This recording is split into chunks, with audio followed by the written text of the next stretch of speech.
This week saw the publication of new discoveries only possible by aggregating data sets together. Because many autism studies are plagued by low sample sizes, insufficient to make any meaningful analyses, the collection of larger data sets is important. First off, medical conditions in individuals with autism like GI problems, seizures, and allergies are a real challenge for people with autism, their families, and their doctors. Epidemiological research has revealed that people with autism suffer from these conditions more often than those without autism.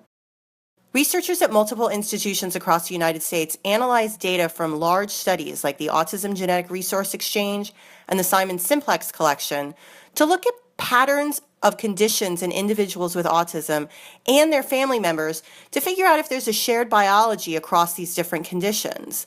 Is there something that's making these conditions more prevalent as a group? In addition, they analyzed whether having one would increase your risk of having others, and looked at whether the presence of medical problems affected behavior. They found that the prevalence of certain medical conditions was consistent across these two genetically distinct ASD cohorts. AGREE is more of a multiplex cohort, which means that more than one family member is affected, and the Simon Simplex collection has only one family member affected. These disorders were allergies, gastrointestinal problems, and seizures.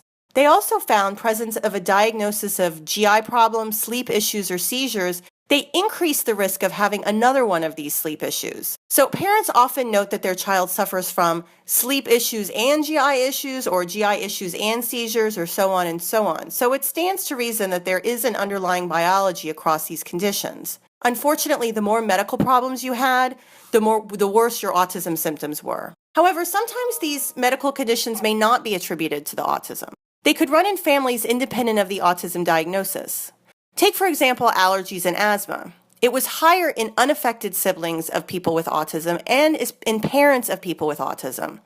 The rate of asthma in individuals with autism was almost equal to those of their unaffected siblings, around 40%. This is still higher than what you might expect from the general population. However, it was the same across all family members, affected and unaffected. It suggests that genetic and environmental factors shared among family members, distinct from those that are responsible for ASD diagnosis, may influence the expression of some of these medical conditions. This part was surprising, but also it was pretty informative. The second set of finding promotes evidence that parents may not be able to provide a diagnosis, but they are really good at identifying early signs and symptoms in children with autism. They make perfect candidates for watchdogs for early autism features.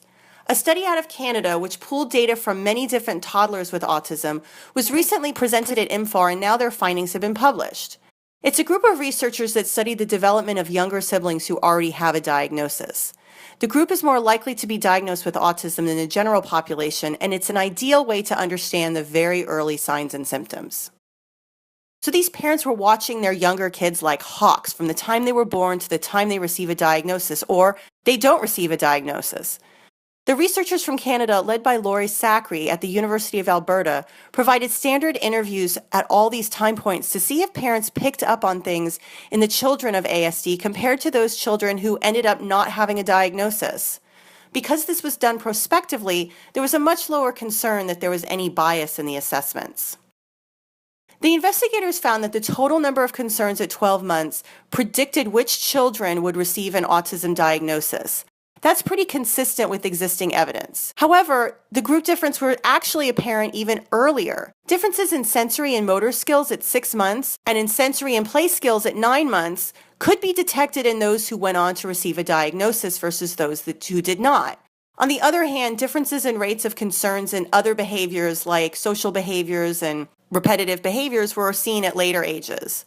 For example, the group differences between the children who weren't diagnosed with autism and those who were didn't appear for about 12 months for social concerns, 15 months for communication concerns, and 18 months for repetitive behaviors and restricted interests. It's interesting, parental concerns are used for screening questionnaires, but the uptake of these concerns in the clinical practice has been inconsistent.